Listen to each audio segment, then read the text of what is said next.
ఒక సింగిల్ దరఖాస్తు ఎవరు చేసుకున్నా అక్కడ ఉన్నటువంటి అధికారులు వాళ్ళకి నచ్చినటువంటి రేటుకి నచ్చినటువంటి వ్యక్తులకి కట్టబెట్టేటటువంటి కార్యక్రమానికి నిన్న తెరలేపారు. అది కూడా సాక్షాత్తుగా మన క్యాబినెట్లో తీసుకున్నటువంటి నిర్ణయం. ఆ క్యాబినెట్లో మన సనాతన డ్రామా ఆర్టిస్టు క్యాబినెట్ మంత్రిగా ఉన్నప్పుడు తీసుకున్నటువంటి నిర్ణయం ఏంటిది అని అంటే, దేవాదాయ శాఖ ఆధ్వర్యంలో ఏదైతే మఠాలు కానీ సత్రాలు కానీ ఆలయాలకు సంబంధించినటువంటి భూములు ఆంధ్రప్రదేశ్ రాష్ట్ర వ్యాప్తంగా 4,67,000 ఎకరాలు ఉన్నాయి. 4,67,000 ఎకరాలు. దాంట్లో ఏదైతే పట్టణ ప్రాంతాల్లో అత్యంత ఖరీదైనటువంటి, అంటే దాదాపు ఎకరం 20 కోట్లు 30 కోట్లు చేసేటటువంటి భూములు కూడా ఉన్నాయి. దాంట్లో 4,244 ఎకరాలు. దీన్ని అప్పనంగా వాళ్ళకి సంబంధించినటువంటి వాళ్ళకి దోచిపెట్టేటటువంటి కార్యక్రమం. దానిలో 4,244 ఎకరాలు అంటే 2,05,40,960 చదరపు అడుగుల స్థలాలు. దీంట్లో 1,55,00,000 చదరపు అడుగుల స్థలాలు ఖాళీ స్థలాలు, 50,000 చదరపు అడుగులు ఆల్రెడీ బిల్డింగ్స్ రూపంలో ఉన్నాయి. వీటన్నిటినీ ఏదైతే వాళ్ళకి సంబంధించినటువంటి మనుషులకి అప్పనంగా 99 పైసలకో లేదంటే రూపాయికో లేదంటే ₹1 లీజుకి ఇచ్చేటటువంటి కార్యక్రమానికి తెరలేపారు. దీని ద్వారా మామూలుగా అయితే కోట్లాది రూపాయల ఆదాయం ప్రభుత్వానికి రావాలి. ఎందుకంటే లీజుకి ఒక ధర ఫిక్స్ చేసి ఏదైతే వేలం పెడితే ఆ వేలం ద్వారా పార్టిసిపేట్ చేసిన వాళ్ళకి ఇవ్వాలి. కానీ అలా కాకుండా ఇది వాళ్ళకి సంబంధించినటువంటి వాళ్ళకి ఇచ్చేటటువంటి కార్యక్రమంగా నిన్న జీవో నెంబర్ 15ని ఇవ్వటం జరిగింది. ఇదే దారుణమైనటువంటి సంఘటన.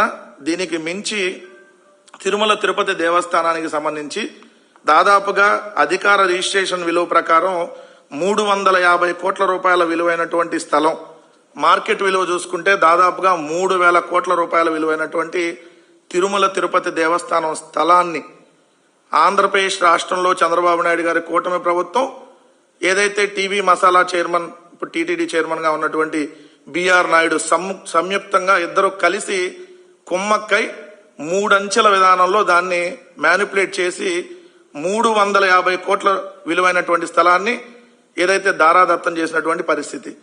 కేవలం 25 కోట్ల రూపాయలకి 350 కోట్లు దాని అధికార రిజిస్ట్రేషన్ వాల్యూ, మార్కెట్ విలువ చూస్తే 3,000 కోట్లు ఆస్తి, దాన్ని కేవలం 25 కోట్లకి ఇచ్చినటువంటి పరిస్థితి. ఏంటిది అంటే, వీళ్ళు అధికారంలోకి వచ్చిన తర్వాత ప్రజలను మభ్యపెట్టే విధంగా జీవో ఎంఎస్ నెంబర్ 22/2025 ఆగస్టు 7వ తారీఖున గతంలో ముంతాజ్ హోటల్స్ ప్రైవేట్ లిమిటెడ్, అంటే అది ఒబరాయ్ గ్రూపుకు సంబంధించింది, దానికి పేరూరు అనేటటువంటి గ్రామంలో సర్వే నెంబర్ 604లో 24.68 ఎకరాల భూమి, అంటే 25 ఎకరాల భూమిని రద్దు చేసేస్తున్నాం, అంతకుముందు ఇచ్చినటువంటి భూమిని రద్దు చేస్తున్నాం అని చెప్పి ఈ ప్రభుత్వం రాగానే ఒక జీవో ఇచ్చింది. దాని జీవో ఎంఎస్ నెంబర్ 22/2025. వాళ్ళు ఏం చెప్పారు, తిరుమల ఆధ్యాత్మిక పవిత్రతను కాపాడటానికి దీన్ని మేము రద్దు చేస్తున్నాం, ఇది ముంతాజ్ అనే పేరుతో హోటల్ ఉంది కాబట్టి ఆ హోటల్ నిర్మాణం చేపట్టాలని అక్కడ నిర్ణయించారు కాబట్టి ఆ పేరూరు అనే గ్రామంలో దాన్ని రద్దు చేస్తున్నామని చెప్పి జీవోని రిలీజ్ చేశారు. అదే రోజు ఇంకో జీవోని రిలీజ్ చేశారు. అదే ఆగస్టు 7, 2025 ఇంకో జీవోని రిలీజ్ చేసి జీవో ఎంఎస్ నెంబర్ 21/2025 ఈ భూమిని రద్దు చేశామని ప్రకటించి ఈ ప్లేస్ లో అత్యంత విలువైనటువంటి భూమి ఏదైతే తిరుమల తిరుపతి దేవస్థానం, మనం అలిపిరి అంటే అందరికీ తెలుసు, అలిపిరికి దగ్గరలో ఉన్నటువంటి 25 ఎకరాల భూమి శ్రీ వెంకటేశ్వర స్వామి దివ్య ముఖద్వారానికి దగ్గరగా ఉన్నటువంటి survey number 588/A Tirupati urban కు సంబంధించినటువంటి అలిపిరి వద్ద ఉన్నటువంటి 25 ఎకరాల భూమిని దీనికి బదలాయిస్తున్నట్టుగా చూపించారు. అంటే పేరూరు గ్రామంలో ఉన్న 25 ఎకరాల భూమిని రద్దు చేస్తూ ఇక్కడ ఉన్నటువంటి అలిపిరి దగ్గర ఉన్నటువంటి భూమిని ఇస్తున్నామని చెప్పారు. ఇప్పుడు ఈ అలిపిరి దగ్గర ఉన్నటువంటి భూమి విలువ ఎకరం 15 కోట్లు, అంటే 25 ఎకరాలు దాదాపుగా 375 కోట్లు విలువైనటువంటి భూమి. దాని మార్కెట్ రేటు ఏదైతే చూస్తే 3,000 కోట్లకు పైగా ఉంటుంది. దాన్ని 3 అంచెలు ఏం చేశారు, జీవో ఎంఎస్ నెంబర్ 45/2025 అని చెప్పి మొన్న 13 డిసెంబర్ 2025 మోసపూరిత మార్పిడి ద్వారా దక్కించుకున్నటువంటి ఈ టీటీడీ పవిత్ర భూమిని స్వరా హోటల్స్ ప్రైవేట్ లిమిటెడ్ కేటాయించారు. ఇక్కడేమో ముంతాజు, ఒబరాయి, ఇప్పుడు స్వరా. ఈ స్వరా అంటే ఎవరిది, ఒబరాయి గ్రూప్ లోనే వన్ ఆఫ్ ద ఏదైతే వాళ్ళకి సంబంధించినటువంటి పార్ట్నర్ అనుకోవచ్చు, లేదంటే వాళ్ళది డిఫరెంట్ నేమ్ తో పెడతారు కదా. ఒబరాయి గ్రూప్ కి సంబంధించిందే స్వరా హోటల్ ప్రైవేట్ లిమిటెడ్. అంటే అంతకుముందు వాళ్ళు ముంతాజ్ అని పేరు పెట్టినా, ఓబరాయ్ అన్న, స్వర అన్న ఒకటే. కాకపోతే 25 ఎకరాలు ఎక్కడో ఉన్న పేరూరు గ్రామంలో 25 ఎకరాలు గత ప్రభుత్వం జగన్మోహన్ రెడ్డి గారి ప్రభుత్వం కేటాయిస్తే ఇప్పుడు డైరెక్ట్ గా అలిపిరి దగ్గర ఉన్నటువంటి విలువైనటువంటి భూమిని తీసుకొని వచ్చి వాళ్ళకి దారాదత్తం చేశారు. అంటే 25 కోట్ల విలువైనటువంటి భూమిని వాళ్ళకి బదలాయించి 3,000 కోట్ల రూపాయల విలువైనటువంటి ఏదైతే తిరుమల ఆస్తిని అప్పనంగా ప్రైవేటు వ్యక్తులకి దోచిపెట్టేటటువంటి కార్యక్రమం ఒకవైపు. ఇన్ని జరుగుతా ఉన్నాయి.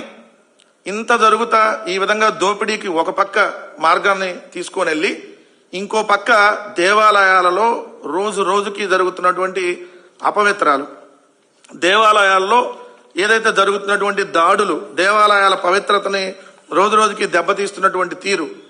మనకి ఆంధ్రప్రదేశ్ రాష్ట్రంలో 2వ అతి పెద్ద దేవాలయంగా మనం విజయవాడ దుర్గమ్మ ఆలయం ఉంది. దుర్గమ్మ ఆలయంలో గడిచిన 15 రోజులుగా జరిగినటువంటి ఘోరాలు, అపచారాలు 15 రోజుల్లో 4 ఇన్సిడెంట్.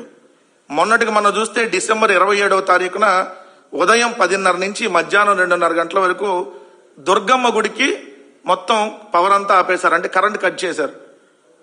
రాష్ట్రంలోనే అతి పెద్ద దేవాలయంలో పవర్ కట్. అది కూడా ఎంత 1 నిమిషమో 2 నిమిషాలు కాదు, 10:30 నుంచి 2 గంటల వరకు 70,000 మంది భక్తులు ఆలయంలో ఉన్నారు ఆ రోజు. అంటే అమ్మవారికి కరెంటు తీసేశారు. ఇంతకంటే దారుణం, ఇంతకంటే అపవిత్రం ఇంకేమన్నా ఈ కూటమి ప్రభుత్వంకి ఉంటుందా? 2వ ఇన్సిడెంట్ వచ్చి జనవరి 9 మొన్న 2026, అంటే నిన్న శుక్రవారం రోజు. శుక్రవారం అమ్మవారికి అత్యంత ప్రీతిపాత్రమైనటువంటి శ్రీచక్ర నవవర్ణార్చన అనేటటువంటి సేవ అర్చన ఉంటుంది. ఆ అర్చనలో ఏదైతే ఆవు పాలను వాడతారో ఆ ఆవు పాలలో పురుగులు వచ్చినాయి. అంటే అమ్మవారికి అర్చన చేసే పాలలో పురుగులు వచ్చినాయి అంటే ఈ కూటమి ప్రభుత్వానికి పురుగులు పట్టిపోయే రోజు దగ్గరలో ఉందనే కదా దానికి అర్థం. ఎంత దారుణమా, అంటే అంత లెక్కలేనితనమా?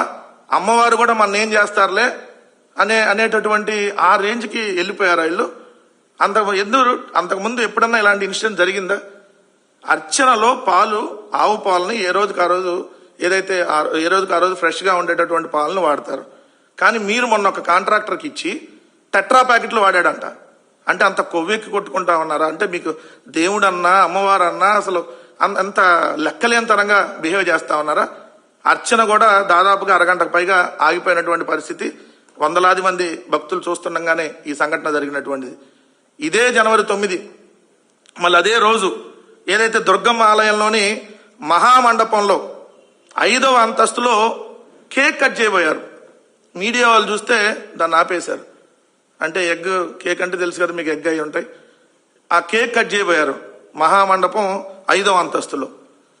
ఈ రోజు చూస్తే జనవరి 10 దుర్గమ్మ గుడిలో ఉచిత ప్రసాదం కౌంటర్ వద్ద భక్తులకి కరెంట్ షాక్ తగిలినటువంటి పరిస్థితి. 15 రోజుల వ్యవధిలో ఇక్కడ మనకు కోతవేటు దూరంలో రాజధాని ప్రాంతం అని చెప్పుకుంటున్న మన ఏరియాలో దుర్గమ్మ గుడిలో 4 ఏదైతే అపచారాలు జరిగినటువంటి పరిస్థితి. మరి దీనికి ఇప్పుడు కూటమి ప్రభుత్వం ఏం సమాధానం చెప్తుంది?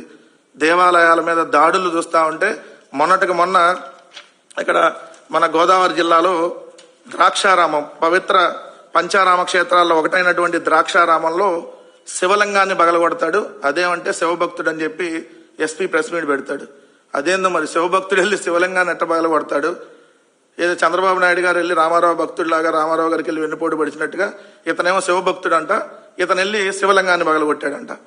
మళ్ళీ చూస్తే మన సింహాచలంలో పులిహారలో ప్రసాదంలో నత్తొస్తే ఉల్టా కేసు, ఎవరైతే నత్తొచ్చిందని చెప్పిన వాళ్ళ మీద కేసు పెట్టినటువంటి పరిస్థితి. తిరుమలలో నిన్న ఖాళీ మద్యం సీసాలు ఉన్నాయని చెప్పి ఏదైతే అక్కడ ఫొటోస్ సహా చూపిస్తే ఎవరైతే ఆ ఫోటోలు తీశారో వాళ్ళ మీద కేసు పెట్టినటువంటి పరిస్థితి. మొన్నటికి మొన్న తిరుపతిలో గోవిందరాజస్వామి ఆలయంలో డైరెక్ట్ గా గుడి మీదకి ఎక్కేస్తాడు, గోపురం మీదకి ఎక్కేసి కలశాలను బీకేస్తా ఉంటారు. మరి ఏం చేస్తా ఉన్నారు? అంత సెక్యూరిటీ లేకుండా ఎలా ఉంది? ఇప్పుడు విజయవాడ దుర్గమ్మ గుడి కావచ్చు, ఇలా రోజు రోజు అపవిత్రాలు జరుగుతా ఉన్నాయి. ఈ ప్రభుత్వం మాత్రం లెక్కలేనితనంగా దేవుడంటే లెక్క లేదు, దేవుడంటే భయం లేదు, భక్తి లేదు, పాపభీతి అంతకంటే లేదు. మనల్ని ఎవడే